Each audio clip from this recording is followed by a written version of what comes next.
तबले की ताल के साथ दिल की धड़कन बढ़ती जा रही है। हारमोनियम का साज शरियानों में खून की गर्दिश बढ़ा रहा है। बुलंद होती आवाज से रोंगटे खड़े होने लगे। रूह बेचैन हो रही है, कैफियत बदल रही है, आंखों से आंसू जारी है। मैं अपने आप में नहीं हूं, आसपास का होश नहीं, अब बेखुद हो चुका हूं। और फिर जैसे ही उसने दोनों होठ मिलाकर इंतहाई मोहब्बत से वो नाम पुकारा,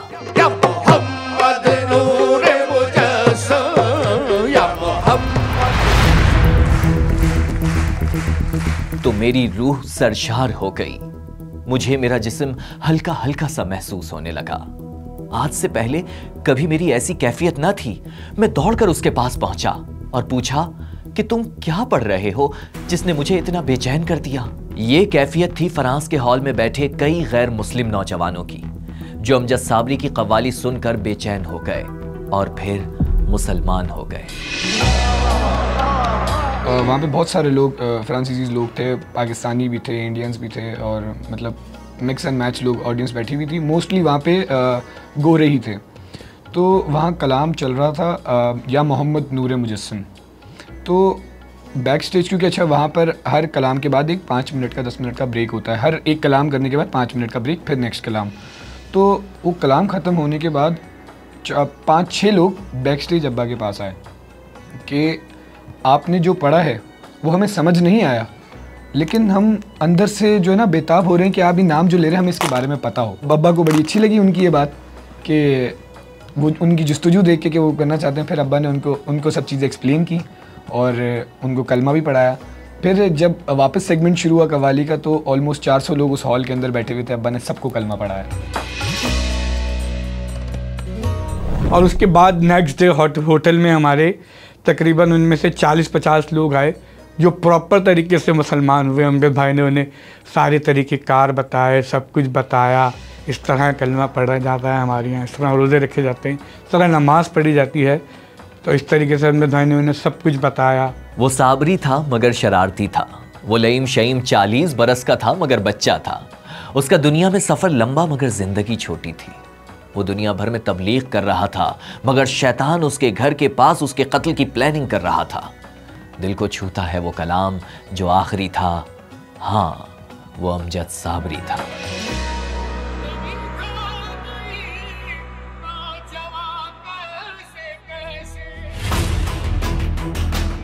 शायद आप नहीं जानते होंगे मगर अमजद साबरी पर यह पहला हमला नहीं था। उन पर कितने हमले हुए, उनकी शादी कैसे हुई, भारत में डाकुओं ने उनके साथ क्या सुलूक किया, ये सब आपको इसी डॉक्यूमेंट्री में आगे चलकर बताएंगे। लेकिन उससे पहले गुजारिश है कि आप रफ्तार को सब्सक्राइब कर लें।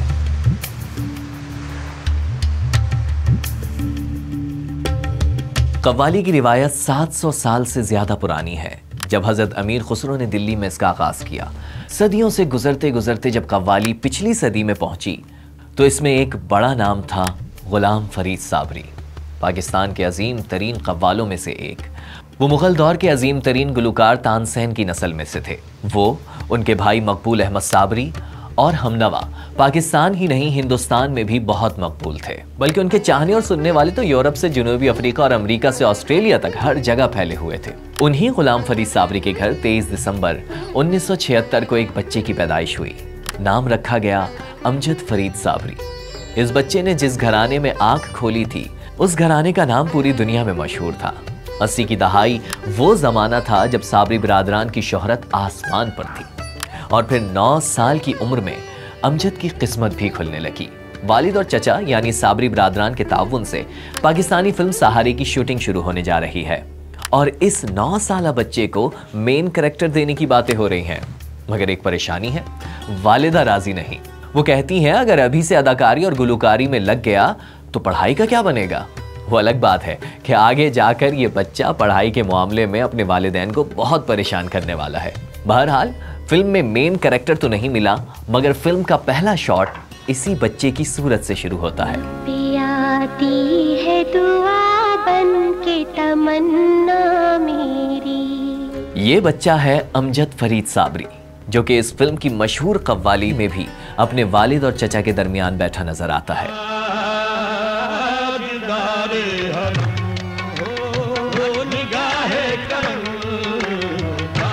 पूरे रीजन के मशहूर कव्वाल गुलाम फरीद साबरी और असगरी बेगम के घर 7 बच्चे हो चुके थे, मगर उनमें से कोई वालिद के हुनर की गद्दी का जानशीन न ठहरा सिवाय अमजद साबरी के। 7 साल की उम्र से ही अमजद साबरी ने सुरों से दोस्ती कर ली। अमजद साबरी की तरबियत उनके वालिद गुलाम फरीद साबरी किया करते थे। नमाज फजर के बाद रियाजत का वक्त शुरू हो जाता था। जिस अमजद साबरी की कव्वालियां सबको अपने शहर में जकड़ लेती हैं, कभी वो बड़ा ही शरारती बच्चा हुआ करता था। बल्कि उनके बच्चे तो कहते हैं कि बाबा बड़े होकर भी शरारती थे। बचपन में तो उनके स्कूल से बार बार शिकायतें आती थीं। छोटे थे मगर झगड़े बड़ों से किया करते थे, किसी को मारकर घर लौटते तो कभी पिटकर। एक पूरी गैंग थी उनकी, बॉयज गैंग था पूरा। लेकिन वो सिर्फ एक मजाक, दोस्ती, मोहल्लेदारी, एक फन के तौर पर। वो वालिद साहब ने कभी भी अमजद भाई की शिकायत ली ही नहीं किसी से भी। वालिद साहब अमजद भाई को बहुत ज़्यादा प्यार किया करते थे। जब तक वालिद साहब अपनी आंखों से नहीं देख लेते ना कि हाँ अमजद ने ये काम किया है, तो जब तक मोहल्ले में कोई भी कुछ भी करते रहे वो शिकायत लेते ही नहीं थे वालिद साहब। ये सब अपनी जगह, लेकिन वालिदैन की सख्ती ने अमजद को पढ़ाई जारी रखने पर मजबूर जरूर कर रखा था और उनकी मंजिल थी अमजद को चार्टर्ड अकाउंटेंट बनाना। मगर फिर दुनिया ही बदल गई कि मेरे वालिद साहब चार्टर्ड अकाउंटेंट बनते बनते रह गए। कैसे? वालिद दादा का मेरे इंतकाल हो गया था, तो वो वापस आ गए और फिर क्योंकि अब्बा को गद्दी मिल गई, हमारे ख़ानदान की साबरी ब्रदर्स की गद्दी मिल गई, तो फिर वो उस राह पे चल गए जो हमारे दादा बात छोड़ के गए थे वो। और हम में ये चाहते थे कि हम उस डिग्री को, जो वो डिग्री कंप्लीट नहीं कर सके, उन्होंने 4 साल ऑलमोस्ट पढ़ लिए, बस उनके फाइनल्स के रह गए एग्ज़ाम्स और वो डिग्री पूरी नहीं कर सके। तो उनका मेन मोटिव था कि बच्चे पढ़ लिख जाएं, एक डिग्री होल्डर हों। अब चाचा मकबूल साबरी ने उनकी तरबियत शुरू कर दी थी। चाहे कुछ भी हो जाए, सुबह फजर में उठ के नमाज अदा करना पहले, और उसके बाद जहाँ भाई अब हारमोनियम ले आइए, अब रियाजत का वक्त हो गया है, और फिर बैठ के रियाजत होती थी तकरीबन मेरा ख्याल है 2-3 घंटे। अब्बू के साथ वो होते थे अमजद भाई, तो अब्बू से उन्होंने काफ़ी डांटें भी खाई हैं और मार भी खाई है। आपके वालिद? जी हाँ, यानी अपने चाचा से? चाचा जान से। अब्बू ने उनसे बोला भाई आज रात को कॉन्सर्ट में जाना है, तो ऑन टाइम तैयार हो जाना। तो वो मतलब ऐसे बिल्कुल टाइम हुआ तो वो आगे पीछे हो गए अपने दोस्तों के साथ, वहाँ के जो अंग्रेज़ दोस्त थे। तो वो बात अब्बू को बहुत अजीब लगी और बुरी भी लगी कि भाई हम काम के लिए आए या कोई हंसी मजाक तो हो नहीं। तो मेरे सामने जब वो आए तो अब्बू इतने आँख बगोला हुए और चमेट मारा उनको बहुत ज़ोर से, लेकिन उन्होंने मतलब उफ तक नहीं बोला। और मतलब जो अदब होता है, साहब मानते थे, चचा हमारे वालिद साहब भी थे। वालिद के इंतकाल के 2 साल बाद 1996 में अमजद साबरी ने भाइयों और दोस्तों पर मुश्तमिल एक ग्रुप बनाया। अपनी ओन पार्टी के साथ, यानी कि अपने ओन ग्रुप के साथ। अमजद की पहली परफॉर्मेंस आर्ट काउंसिल में थी, वो हमारे वालिद साहब की बरसी थी पहली, वो परफॉर्मेंस उसकी बड़ी थी बहुत। वहीं से सही मायने में प्रॉपर कव्वाल वो वहीं से गेम वहाँ से उड़ गया था।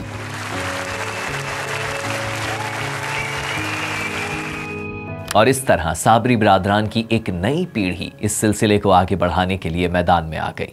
बस फिर क्या, लोगों को अमजद साबरी की आवाज़ में गुलाम फरीद साबरी नजर आ रहे थे। और फिर अगले ही साल 1997 में उन्होंने अपने वालिद और चचा के पढ़े हुए कलाम सरे ला मकां से तलब हुई का रीमेक बनाया। बलगल उला बि कमाल ही ये उनका पहला एल्बम था।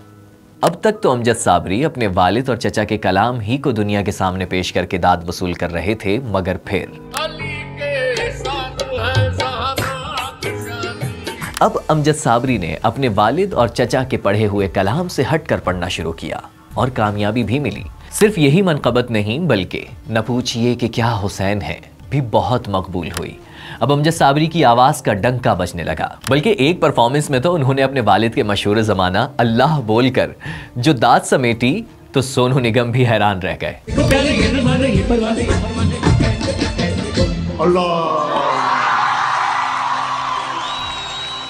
सोनू उस पर बिल्कुल करेंगे, अमजद भाई आपने यार बहुत अच्छा किया, और उसने ये कहा था कि ये मैं किसी न किसी में कॉपी ज़रूर करूँगा आपका। अच्छा। हाँ। पड़ोसी मुल्क के सिर्फ आर्टिस्ट ही नहीं बल्कि आवाम में भी चाहने वालों की तादाद बढ़ती जा रही थी। बल्कि भारत का ही एक वाकया याद आ गया जब अमजद साबरी को डाकुओं ने घेर लिया। हुआ कुछ यूं कि भारतीय रियासत उत्तर प्रदेश के शहर ललितपुर में अमजद साबरी परफॉर्म कर रहे थे। फरमाइशें बढ़ती जा रही थी और साबरी के कलाम का सहर लोगों को जकड़ता जा रहा था। और इसी में सुबह से रात हो गई। ख्याल आया कि फ्लाइट पकड़ने दिल्ली भी तो पहुंचना है। ललितपुर वालों से रुखसती की दरखास्त की, मगर वहां के मौजिज लोगों ने समझाया कि साबरी साहब, रात काफ़ी हो चुकी है, यहाँ रास्ते में डाकू होते हैं। मगर अमजद साबरी कहाँ रुकने वाले थे, जिद की और निकल पड़े।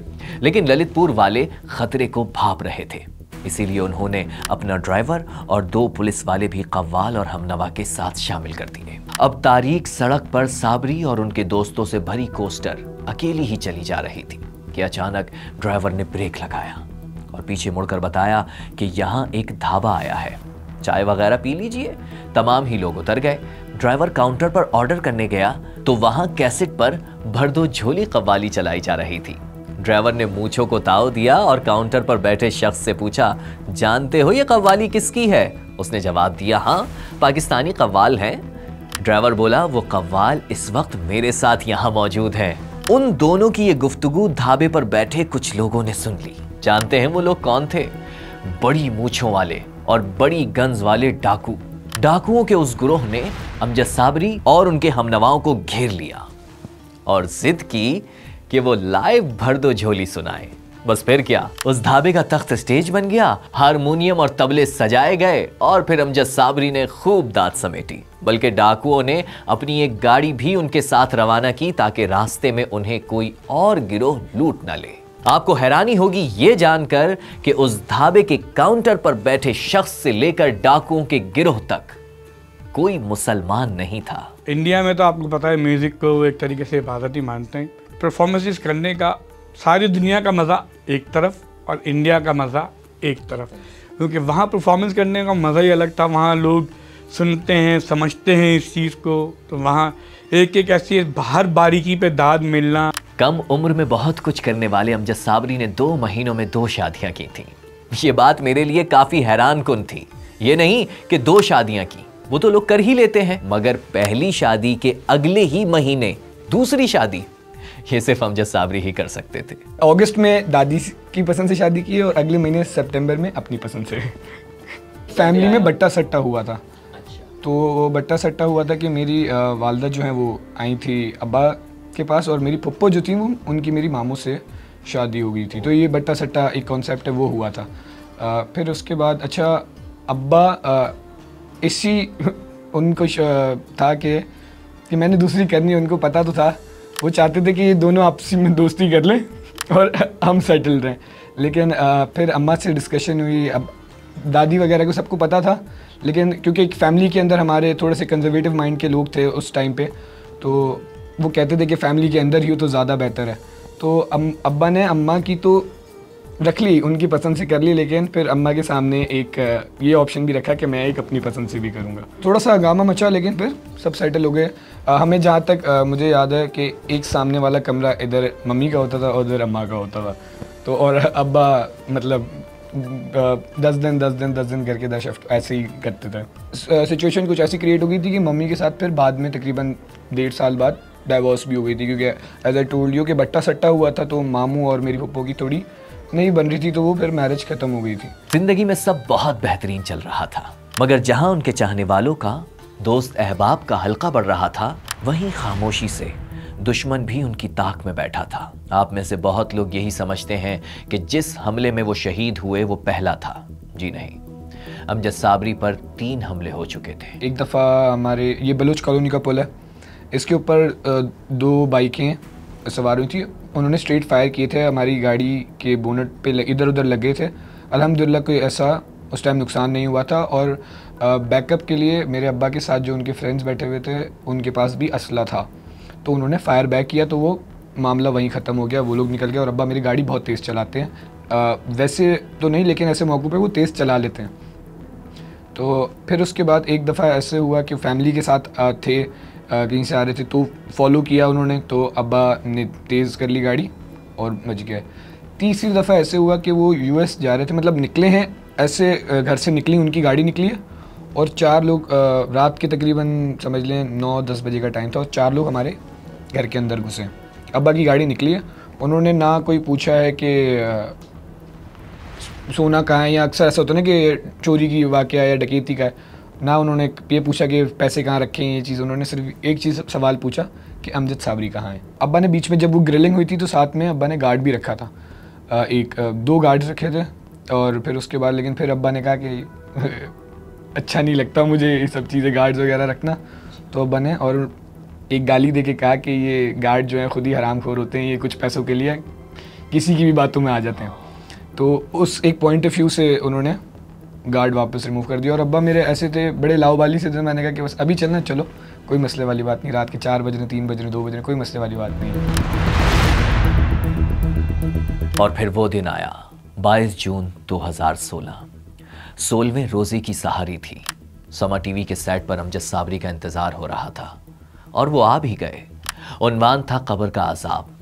सैयद फसीउद्दीन सहरवर्दी कलाम पेश करते हैं जो सुनकर बैक स्टेज पर बैठे अमजद साबरी से रहा नहीं जाता और वो माइक लगाकर सेट पर आ जाते हैं।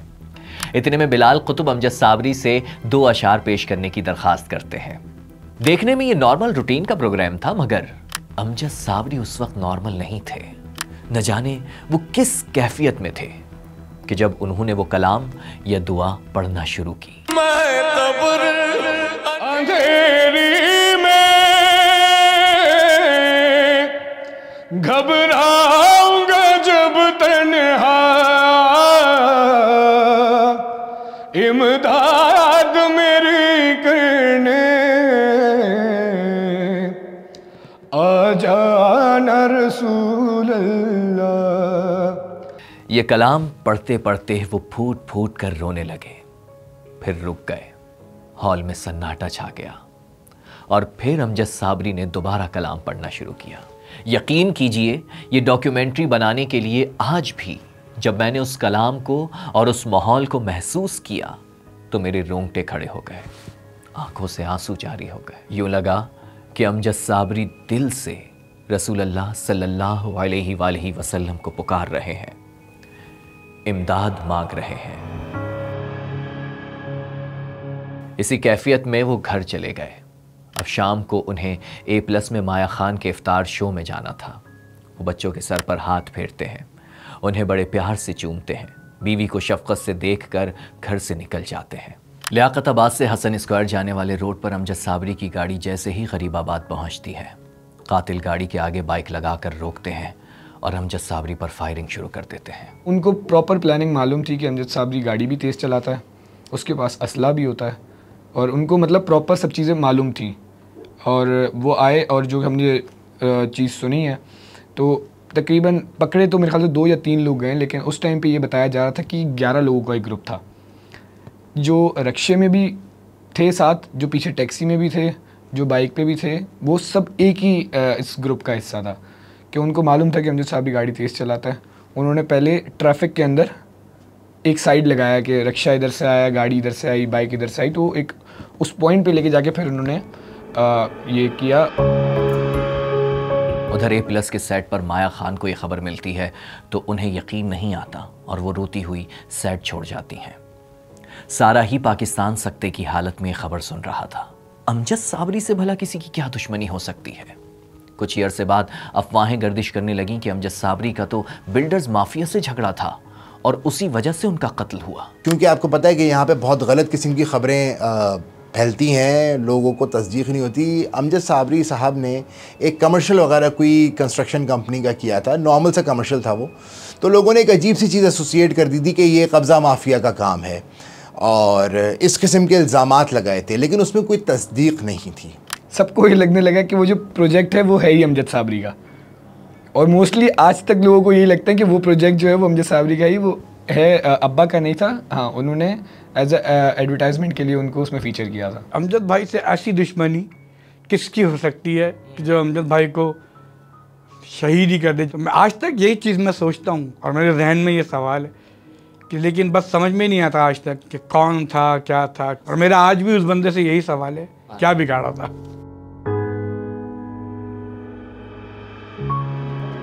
इनको एक टिप मिली CTD को, जिसमें एक सईद कालू नामी शख्स था जिसका ताल्लुक भी कलदम तंजीम से रहा था। इन्होंने सबसे पहले जाकर उसको बैक ट्रैक किया, उसको लिया। जब असलहे की तफसीलात मालूम की तो उसने भी एक और शख्स का इनको पता दिया। उसका नाम था फ़िरोज़ लंबू। जब फिरोज़ लम्बू को जाके इन्होंने अरेस्ट किया, उसके बाद उसको इन्वेस्टिगेट किया, तो उसने 2 नाम लिए, उसने एक नाम लिया जिसके अंदर एक नाम आया आसिम कैपरी का। अंदर इनकी इन्वेस्टिगेशंस जारी थी। उसके बाद में दूसरी जानिब होल की भी वर्किंग जारी थी, जो कि बाद में असलहा बरामद हुआ उन लोगों के पास से, उसे तस्दीक हो गई थी। और एक जानिब ये जो ऑन ग्राउंड इंटेलिजेंस थी उस पर भी वो लोग कर रहे थे, जो कि स्टेप बाय स्टेप जो इन्वेस्टिगेशन आगे बढ़ती चली जा रही थी। और तकरीबन 6 से 7 महीने के बाद में लियाकताबाद से सब्ज़ी वाली गली से इसहाक उर्फ बॉबी को गिरफ़्तार किया गया, और आसिम कैपरी को भी लियाकताबाद में, जहाँ पे अमजद साबरी साहब की रिहाइशगाह थी, उससे एक चंद गली के फासले पे उसकी भी रिहाइश थी आसिम कैपरी की। इन दोनों को फिर वहाँ से अरेस्ट किया गया। बहरहाल अब अक्टूबर 2023 में पुलिस एक और मुलजिम कासिम रशीद की गिरफ्तारी का ऐलान करती है और उसे अमजद साबरी कत्ल केस का मास्टरमाइंड करार देती है। अमजद साबरी दुनिया से चले गए, लेकिन घराना एक नई मुसीबत में आ गया। आए रोज किसी न किसी चैनल्स के एंकर अपनी दुकानें चमकाने के लिए अमजद साबरी के घर पहुंच जाते। ये लालू खेत यानी लियाकताबाद का वही मकान था जो गुलाम फरीद साबरी ने कभी बनाया था। अपने वालिद की याद में अमजद साबरी ने यह मकान भी कभी नहीं छोड़ा। वो आखिर तक इसी मकान में रहे। मूव होने की बात हुई थी अब्बा की ज़िंदगी में एक दफ़ा, लेकिन दादी ने कहा कि नहीं भाई, तुमने जाना है, तुम अपने बच्चे बीवी बच्चे लो और शिफ्ट हो जाओ जहाँ भी तुम्हें शिफ्ट होना है। दादी ने कहा नहीं, मैं तो यही हूँ, ये तुम्हारे अब्बा ने ये घर बनाया, मैं तो यहीं। तो फिर अब्बा इस बात पे ठंडे हो गए। अब्बा ने कहा नहीं, अब आप नहीं जा रही तो फिर मैं भी नहीं जा रहा कहीं। लेकिन यहाँ अब जो तमाशा हो रहा था, आए दिन कोई ना कोई आता, बेवा और बच्चों का गम हरा कर जाता। मेरी मामा जो हैं वो बहुत डर जाती हैं इन सब चीज़ों से। हम लाहौर भी इसलिए मूव हुए थे क्योंकि एक वो एटमॉस्फेयर से हम नहीं निकल पा रहे थे, और वो बहुत ज़्यादा डर गई थी सब चीज़ों से। और एक बंदा होता है ना, मैंने आपको बताया कि हम मूव ऑन ही नहीं कर पा रहे थे, कि लोग सुबह 8 बजे से जो लोग आना शुरू हो रहे हैं, अब सबको ग्रीट भी करना है उसी तरीके से मिलना भी है। तो वो करते करते हम उस वाक़े से मूव ऑन ही नहीं कर पा रहे थे। फिर अच्छा, उस टाइम पे बीच में ये भी हुआ था कि हम पाकिस्तान से बाहर शिफ्ट हो जाएंगे, लेकिन फिर वो अज़ाइलम बेसिस पे जाना पड़ता। वीज़ा तो मिल जाता हमें, कहीं किसी भी मुल्क में जाते हैं वीज़ा तो मिल जाता अज़ाइलम बेसिस पे, लेकिन हमारे अब्बा का मज़ार भी यहीं था, बाकी सब चीज़ें यहीं थी। तो हम वो अज़ाइलम के बाद 10 साल तक आई गेस मेरे ख्याल से वापस नहीं आने देते पाकिस्तान, क्योंकि सिक्योरिटी इश्यूज़ की वजह से। इन हालात में अमजद साबरी की बेवा बच्चों को लेकर लाहौर शिफ्ट हो गई। आज हमारे सामने अमजद साबरी की शक्ल में उनका बेटा मुजद्दिद साबरी मौजूद है। करम मांगता